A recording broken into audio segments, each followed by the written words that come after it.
கடல் உயிரினங்கள் குறித்து விழிப்புணர்வு ஏற்படுத்தும் வகையில் கடல் வாழ் உயிரினங்களின் மணல் சிற்பங்கள் வரைந்து 1000 பேர் பங்கேற்ற பிரம்மாண்ட விழிப்புணர்வு நிகழ்ச்சி நடைபெற்றது.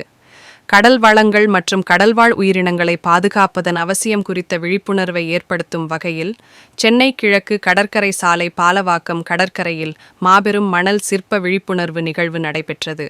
தமிழ்நாடு வனத்துறையின் ஆதரவுடன் தனியார் தொண்டு நிறுவனங்கள் இணைந்து கடல் மற்றும் கடல்வாழ் உயிரினங்கள் என்ற கருப்பொருளில் நடைபெற்ற இந்த விழிப்புணர்வு நிகழ்ச்சியில் 150 அணிகளைச் சேர்ந்த 1000த்திற்கும் மேற்பட்டோர் ஆர்வத்துடன் பங்கேற்றனர். மணலில் ஆமைகள், திமிங்கலங்கள் உள்ளிட்ட கடல்வாழ் உயிரினங்களை சித்தரிக்கும் விதவிதமான சிற்பங்களை வரைந்து பொதுமக்களின் கவனத்தை ஈர்த்தனர். இந்த விழிப்புணர்வு நிகழ்ச்சியை முதன்மை தலைமை வனப்பாதுகாவலர் ஸ்ரீனிவாஸ் ரெட்டி துவக்கி வைத்தார். கடல் மாசுபாடு, காலநிலை மாற்றம் மற்றும் மனிதர்களின் அலட்சியத்தால் கடல் சூழலுக்கு ஏற்படும் பாதிப்புகள் குறித்து இளைஞர்கள் மற்றும் பொதுமக்களிடையே விழிப்புணர்வை ஏற்படுத்துவதே இந்த நிகழ்ச்சியின் முக்கிய நோக்கம் என தெரிவித்தனர். கடல்வாழ் உயிரினங்களை பாதுகாப்பது குறித்து நடைபெற்ற விழிப்புணர்வு நிகழ்ச்சியில் கலந்து கொண்டவர்கள் வரைந்த மணல் சிற்பங்களை கடற்கரைக்கு வந்தவர்கள் பார்த்து வியப்படைந்தனர்.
நினைச்சு பாருங்க, அவங்க மனசுல இந்த விஷயம், இந்த அவேர்னஸ் எந்த அளவுக்கு ஆழமா இறங்கும்.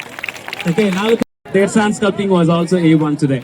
Okay, I think every sand sculpture today was A1. Okay, thank you.